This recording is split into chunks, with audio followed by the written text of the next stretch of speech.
Well, hello, ladies and gentlemen.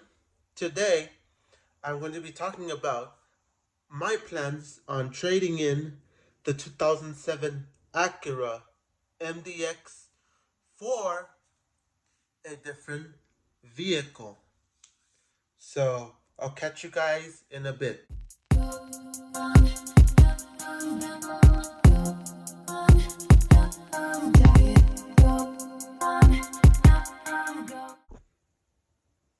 So,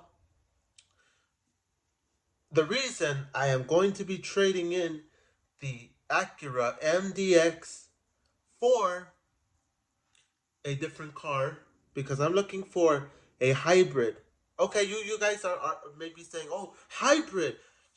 Does that mean that you're going electric? Because you said before that you were not going for an electric vehicle. You didn't want electric vehicles because electric vehicles are junk. Aren't you defending your honor and saying it's all about gas vehicles? It's all about this gas vehicle, gas, gas, gas. And I do have to say, yeah, I'm still going to defend that gas is way better than way better than electric. Don't get me wrong. And I'll say it again, don't get me wrong. But the vehicles that I'm looking for, and I may be wrong. This is my choice. This is not definitive, and I'm telling everybody go get this vehicle or trade in your current vehicle for a more expensive vehicle or another vehicle that just because it's my choice because my choices may be my preference, but it may not be your preference. It may not be something that you're going to say, oh, I want that vehicle because it's throttle time said get that vehicle. So don't quote me on that one. So the vehicle that I'm looking for, or the two main vehicles that I'm looking for at the moment, is I am looking at the RAV4 hybrid. I'm not sure about the all-wheel drive because most people say, "Oh, all-wheel drive is not something you're going to be using in the day-to-day usage." All-wheel drive because most people just get the front-wheel drive, or if you're gonna get a vehicle, sometimes it's just a rear-wheel drive. So there's a difference between a front-wheel drive and a rear-wheel drive. But uh, that's what I'm looking for. I'm looking at the hybrid, at the Toyota RAV4 hybrid, and that's the one vehicle I'm looking for. I don't know about the all-wheel drive features or whatever, but that's the one I'm looking for. And then, secondly, I am looking for the Lexus RX 450H, if that's what it's called, or by the time I decide to get the Lexus, it's probably going to be in a redesign or another model year by the time I get one. Because at the moment, I already explained to you before, I have a Toyota Camry 2018, which like I said, it gets like I think I told you it gets like 30, I don't know, like 30 miles per gallon. I think I told you in one of these short little videos. I told you I get like uh 30 miles per gallon. So that is a complete difference compared to the Acura that can only get because the Acura, like I said, it can only get up to, I think, like 19 miles per gallon. And yes, you're going to tell me, oh, it's a truck. What do you expect from a truck? But I think the Toyota and the Lexus do way better because it's a hybrid. So hybrids, that's another story. We'll talk about that some other time. But like I said, those are the two vehicles I am looking out for. But I'm not sure how much the Lexus RX costs. But some of you are saying, "Oh, don't worry about the cost of," because there's people that have told me in the past, "Don't worry about the cost of your Toyota, or don't worry about the cost of the Lexus because it's gonna last you a long, long time." Unlike rivals like BMW, Mercedes, uh, where they say, you're gonna spend this amount of money, and then a year, 2 years later, or 3 years later, then down the road, it's like it starts to break down. All the parts start to corrode or start to crack, and the infotainment system or the features all stop working. It's a digital display don't work anymore or something. So that is the huge difference that people have told me in the past. They said you don't worry about the price because they're giving it to you like this. According to people, they're giving you the Toyotas and the Lexus at a low price because they are marketing higher price. They are showing higher prices. uh I mean, they're doing the R&D. They're promoting it. They're doing like I said, research and development. They're doing their uh commercials and all the stuff they do to have the car be as best as it can be. So I do get it. I do get that the Toyota Camrys are selling like hotcakes, and so are the Lexus RX. They're selling like hotcakes. Don't get me wrong, but like I said, I think when we got the Toyota Camry 2018 used, it wasn't brand new. So don't think that, oh, it was brand new. You got it off the lot when it came out. Um, no, no. I think the price was like 30. I think it was still $30,000.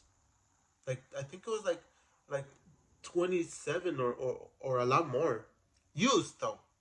Used. I think it was like I'm gonna go with $30,000. Don't quote me on that, but I'll get you some kind of figure sometime in the future. But that's what the price was.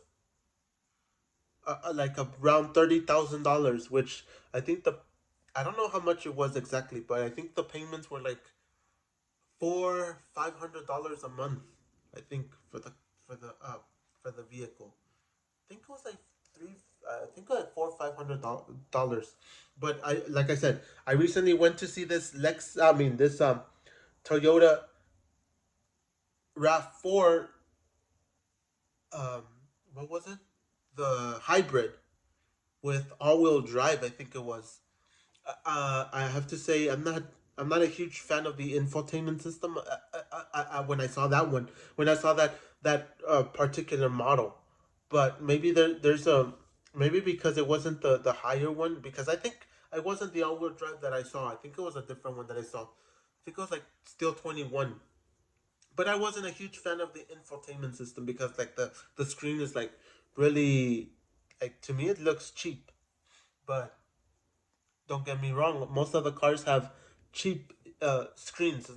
It's nothing close to like having an iPad or an iPad screen or something. But when I saw the all-wheel drive version with the hybrid all-wheel drive version, because the one I saw wasn't an all-wheel, I mean, it wasn't all-wheel drive and it wasn't hybrid, but the one that had all-wheel drive and hybrid were at the cost of, I think, $52,000 or $53,000. And I'm not sure if it was brand new off the like brand new, but it was on the lot. It was at the Toyota lot.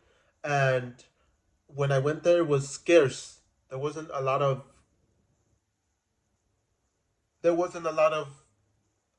cars at the lot. So again, it was an all-wheel drive vehicle.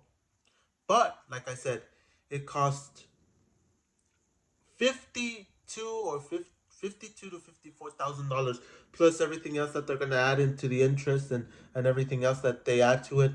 So uh it's not gonna be 54,000 dollars. It's probably gonna be 65,000 dollars, maybe, depending on maybe it can even be more depending on what the vehicle is, depending on the city, because each city or each state has their own pricing. So, like I said, the only reason we're gonna switch, I'm planning on switching the Acura MDX for for a Lexus or a Toyota is because the Acura MDX cost. I think it costs like I think the gas, not that the Acura cost. I'm talking about the gas. The gas here in my city, in my particular city, is about 550, 560, 570. While back in LA, if I would have been in LA, that price would have been $6.50 or $7 a gallon. And then I hear people complain all over the United States that say, "Oh, the gas is expensive right now. It's $3.32 a gallon." Uh, um, that's not that expensive compared to what LA is. That you pay $7 or $6, and many people are saying that the gas is going to go down, but I'm not too entirely sure about that because I'm not no analyst, so you can't quote me on that. So once again, the only two cars I have my eyes, not my brain, my eyes on is the Lexus RX and the Toyota Rav4 hybrid. So both RX hybrid and the Rav4 hybrid. And the only reason that I'm going to try to get one of those cars is because I kind of don't. I'm that type of person that if I have already luxury, I'm not going to go backwards and say, oh, trade in that Acura MDX for a Kia. Like it doesn't make sense to me. Or trade in that Acura MDX for, let's say, a Honda Civic. Like it doesn't really make sense because I'm like, if I already have a truck, go for another truck, but a hybrid version of it. But it's like if I have the Toyota Camry and we're doing a trade in, and I could say, yeah, maybe another car would be good. Let's get a let's get a Lexus IS or ES, or get another Toyota Camry, or maybe a Honda Accord. But we all know that Toyotas are superior to Hondas in terms of reliability. But like I said, the Hondas are still reliable. Don't get me wrong. Hondas are very reliable compared to, I mean, Hondas are, I mean, yeah, Hondas are reliable compared to what the market has, compared to what the market is. Hondas are reliable, but if you're going to compare it to a Toyota or a Lexus, Toyotas and Lexus are way more reliable than Hondas and Acuras. So that's about it, ladies and gentlemen. Thank you guys for watching. And as always, I'll catch you guys in the next video.